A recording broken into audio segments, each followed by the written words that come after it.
آج 14 اگست ہے۔ یا اللہ تیرا شکر کہ تو نے آج کا دن دکھایا، اندھیری رات سے روشن صبح کو نکالا۔ مولا کریم ہمیں آج سارا دن چھوٹے بڑے گناہوں سے محفوظ فرمانا، اور خاص طور پر جو پاکستان ہمیں آج کے دن حاصل ہوا تھا اس کا شکر ادا کرنے کی توفیق دینا۔ 14 اگست 1947 کے حوالے سے بات کرتے ہیں۔ آج کا سب سے اہم واقعہ جو ہے وہ یہی ہے، اس لیے صرف اس ایک دن کا انتخاب میں نے کیا ہے۔ 14 اگست 1947 کو پاکستان معرض وجود میں آیا، لیکن جیسا کہ قائد اعظم محمد علی جناح نے کہا تھا کہ پاکستان اسی دن معرض وجود میں آ گیا تھا جب بر صغیر کا پہلا مسلمان جو ہے وہ مسلمان ہوا تھا، پہلا شخص جو ہے مسلمان ہوا تھا۔ لیکن اگر تاریخ پہ ایک نظر ڈالی جائے تو آپ دیکھتے ہیں کہ 711 میں اموی خلیفہ ولید بن عبد المالک کے دور میں محمد بن قاسم نے بر صغیر جو موجودہ پاکستان اور ہندوستان کے حصہ تھا، اس کے ساحل پر اس نے قدم رکھا، اور آپ دیکھتے ہیں کہ وہ ملتان تک پہنچ گیا، اور یہاں یہ ایک مسلمانوں کی بہت بڑی تعداد جو ہے اسی وقت سے موجود ہے۔ محمد بن قاسم صرف ملتان تک پہنچا تھا تو اس کا نتیجہ یہ نکلا کہ اس وقت ہندوستان میں اور پاکستان میں اتنے بڑے مسلمان موجود ہیں۔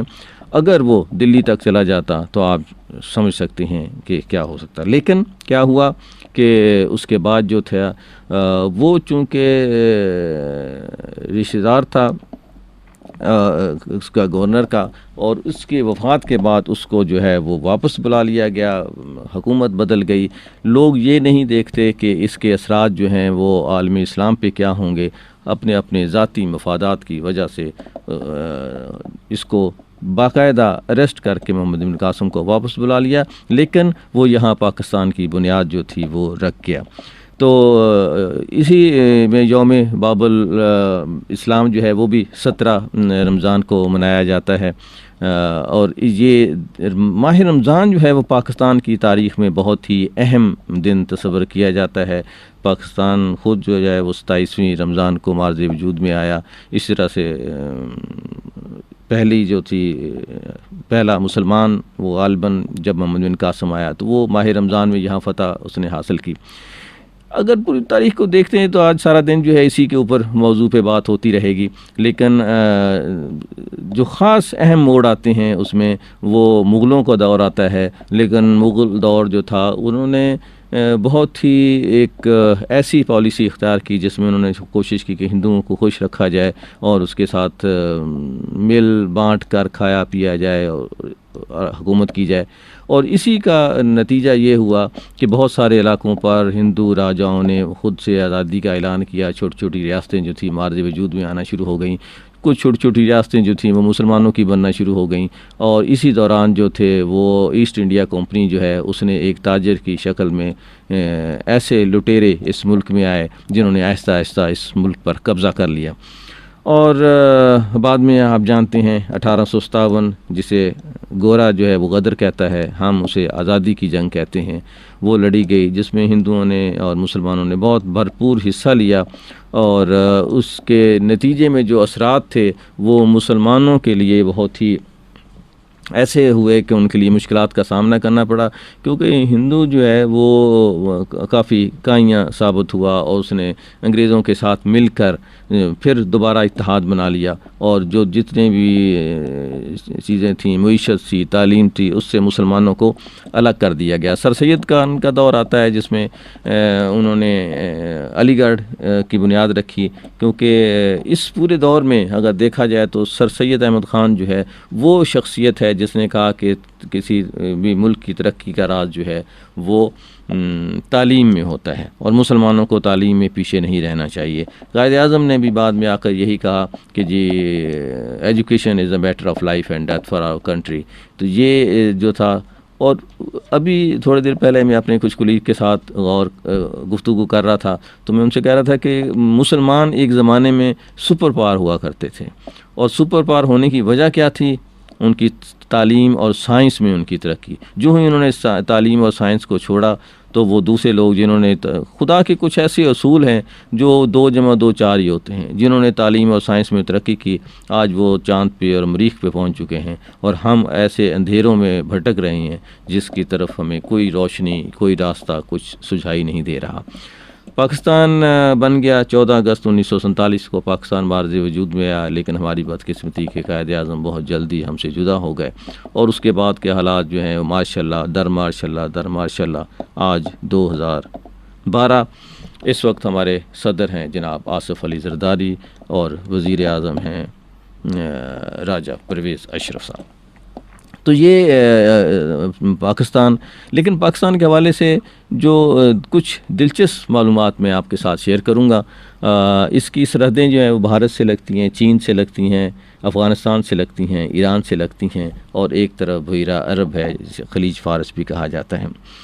پاکستان جو ہے دنیا کا آبادی کے لحاظ سے 6واں بڑا ملک ہے، اور اس کے ساتھ ہی پاکستان کی آبادی جو ہے وہ بہت تیزی سے بڑھ رہی ہے۔ 6واں ملک ہونا بھی بہت بڑی بات ہے، اور میرے خیال میں ہمیں تھوڑی توجہ جو ہے اس طرف دینی چاہیے، انفرادی طور پر بھی اور اجتماعی طور پر بھی۔ اور پاکستان کے جو بڑے بڑے شہر ہیں اس میں کراچی، لاہور، فیصل آباد، راولپنڈی، ملتان، حیدرآباد، گوجرانوالا، پشاور، کوئٹہ، اسلام آباد، یہ آبادی کے لحاظ سے ترتیب میں بتا رہا ہوں۔ پاکستان کراچی جو ہے اتنا بڑا خوبصورت روشنیوں کا شہر، لیکن نہ جانے کس کی اس کو نظر لگ گئی ہے، اور وہ روشنیاں جو ہیں وہ اب کبھی کبھی نظر آتی ہیں۔ لیکن خوشی کی بات یہ ہے کہ 14 اگست پہ رات میں نے ٹیلی ویژن پہ دیکھا کراچی میں کافی روشنیاں تھیں۔ خدا کرے کہ اس کی روشنیاں جو بحال ہو جائیں، کیونکہ کراچی ایک ایسا شہر ہے جس کی صنعت پورے ملک پر اثر انداز ہوتی ہے۔ وہ ایک طرح کی ریڑھ کی ہڈی ہے، اگر وہاں کچھ نقصان ہوتا ہے تو پورا ملک جو ہے وہ اس سے متاثر ہوتا ہے۔ پاکستان میں چھٹیوں کے حوالے سے اگر بات کی جائے تو چھٹیاں جو ہے یہاں سرکاری طور پر جو چھٹیاں منائی جاتی ہیں وہ 12 ربیع الاول کو ہوتی ہیں، 9 اور 10 محرم کو ہوتی ہیں، 10 ذی الحج کو چھٹی ہوتی ہے، شوال عید الفطر کی چھٹی ہوتی ہے، عید الاضحیٰ کی چھٹی ہوتی ہے، یوم مزدور کی چھٹی ہوتی ہے 1 مئی کو۔ 14 اگست 1947 کو جب پاکستان معرض وجود میں آیا اس وقت چھٹی ہوتی ہے، ولادت قائد 25 دسمبر کو چھٹی ہوتی ہے، اور 23 مارچ کو چھٹی ہوتی ہے۔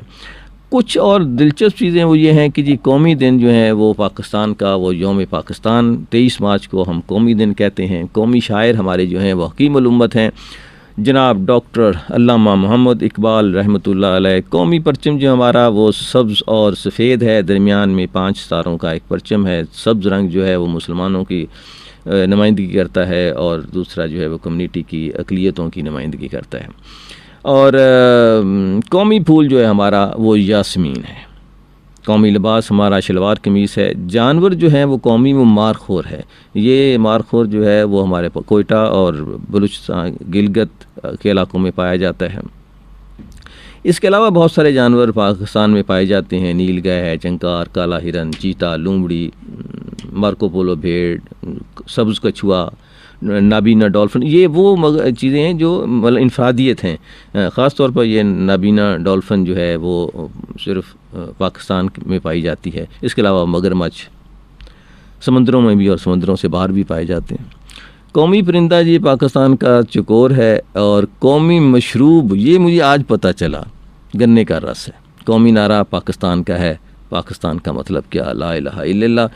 یہ جو معلومات مجھے ملی جی کہ یہ نعرہ جو تھا یہ مشہور شاعر ہیں اصغر سودائی، انہوں نے 1944 میں لگایا تھا، جو تحریک پاکستان کے دوران بہت جلد مقبول ہو گیا، اور یہ اصغر سودائی صاحب جو ہیں ان کا تعلق سیالکوٹ سے تھا۔ قومی ترانہ پاکستان کا پاک سرزمین شاد باد ابو الاسر حفیظ جلندری نے لکھا تھا۔ پاکستان میں بے شمار زبانیں بولی جاتی ہیں، اردو، انگریزی، پنجابی، سندھی، سرائکی، اور ان کی پرسنٹیج جو ہے اردو جو ہماری وہ قومی زبان ہے، انگریزی سرکاری زبان ہے۔ معلومات جو انٹرنیٹ کی ہیں اس کے مطابق پنجابی 45% لوگ بولتے ہیں، سندھی 15% لوگ بولتے ہیں، سرائکی 10% لوگ بولتے ہیں، اردو 8% لوگ بولتے ہیں، پشتو 12% لوگ بولتے ہیں، بلوچی 4% بولتے ہیں، اور باقی 6% جو ہے وہ ہند کو، خوار، براہوی، بروشسکی، چترالی اور دیگر زبانیں جو ہیں وہ بولی جاتی ہیں۔ پاکستان کے جو معروف شہر اگر 20 نام لیے جائیں، اچھا یہ اچھا ہے، بعض اوقات ہم ایک ایکسرسائز کرتے ہیں کہ جی پاکستان کے شہروں کے نام لیں، تو ہم شاید 5 7 10 شہروں کے نام لے کر شاید بھول جائیں۔ ایک مرتبہ مجھے کچھ پیپر دیکھنے کا اتفاق ہوا، ایم اے کے لوگ تھے جنہوں نے اپلائی کیا تھا ریڈیو پاکستان میں جاب کے لیے۔ جو سندھ کے لوگ تھے ان کو پنجاب کے بارے میں پتہ نہیں تھا، جو پنجاب کے لوگ تھے ان کو سرحد کے بارے میں پتہ نہیں تھا، جو خیبر پختونخوا کے لوگ تھے ان کو بلوچستان کا پتہ۔ ہم اپنے اپنے صوبوں میں اپنے اپنے شہروں میں بند رہتے ہیں۔ پاکستان سے اگر ہم محبت کرتے ہیں تو ہمیں باہر نکلنا چاہیے، اس کو دیکھنا چاہیے، اس کے بارے میں جاننا چاہیے، دوسرے شہروں میں جانا چاہیے، اور حکومتی سطح پر بھی اس بات کا اہتمام ہونا چاہیے کہ ہمیں جو نوجوان ہیں خاص طور پر ان کو دوسرے شہروں میں لے جائیں اور بتائیں کہ یہ کتنا خوبصورت ملک ہے اور ہمیں اس کی کس طرح سے قدر کرنی چاہیے۔ پاکستان کے جو آبادی کے لحاظ سے اگر شہروں کو دیکھا جائے تو سب سے 20 شہر میں آپ کی خدمت میں پیش کرتا ہوں۔ نمبر 1 از کراچی، لاہور، فیصل آباد، راولپنڈی، ملتان، حیدرآباد، گوجرانوالا، پشاور، کوئٹہ، اسلام آباد، سرگودا، بہاولپور، سیالکوٹ، سکھر، لاڑکانہ، شیخوپورہ، جھنگ، رحیم یار خان، مردان اور گجرات۔ تو یہ شہر ہیں جو آبادی کے لحاظ سے یعنی پہلے نمبر پر اگر کراچی ہے تو آخری نمبر پہ 20 نمبر پہ گجرات شہر ہے جو کہ پنجاب کا ایک شہر ہے۔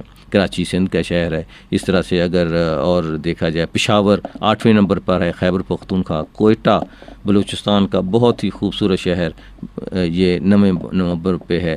اسلام آباد کی آبادی جو ہے وہ دن بدن بڑھتی جا رہی ہے، 10واں نمبر پہ آ گیا ہے۔ تو یہ تھا جی پاکستان کے حوالے سے ایک اوورآل جائزہ۔ اور آخری بات، اپنی زندگی میں سے اپنے دن میں سے کم 5 منٹ روزانہ ضرور اس بات کو دیں کہ ہم نے پاکستان کے لیے کیا کرنا چاہیے، پاکستان نے ہمیں کیا کچھ دیا ہے، ہمیں بھی کچھ نہ کچھ پاکستان کے لیے کنٹریبیوٹ کرنا چاہیے، اور اللہ تعالیٰ سے دعا مانگنی چاہیے کہ یا اللہ اگر مجھ میں کوئی صلاحیت ہے تو مجھ سے وہ کام لے جو میں اس پاکستان کے کام آ سکوں۔ جزاک اللہ۔